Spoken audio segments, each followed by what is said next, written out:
dear friend and sister in science, Grace Stanke, Miss America 2022.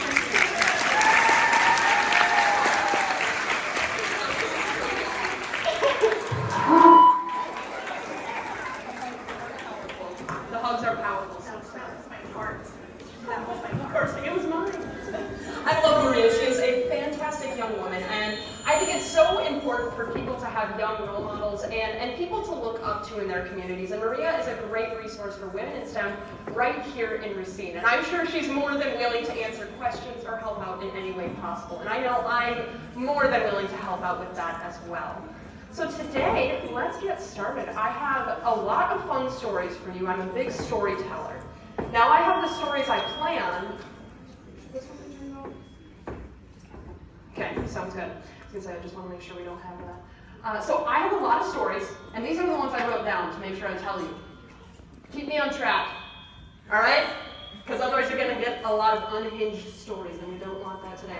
Anyways, so I remember when I was 13 years old, we're gonna talk about what it was for me at that time. I had just transferred to a new school, and there was very, very few people there. There was a class of 26 people at the time. They all grew up together. They all knew each other already. They didn't seem open to getting to know new people.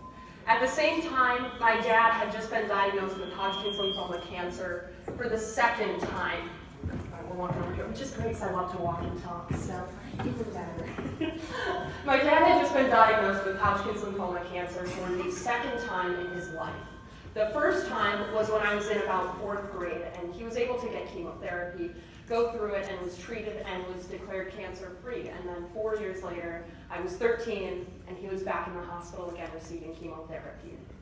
My brother and sister had just gone off to college. I had just taken biology at school, which was really fun, but also really scary, because I learned what cancer is. I learned what a tumor is. So I understood that when my dad's spleen grew to the size of a basketball, I knew how terrible and how scary that actually was, and what it actually meant.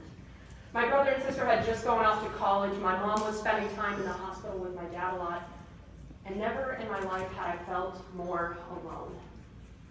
Some of you have already experienced this loneliness. Some of you might be going through it right now.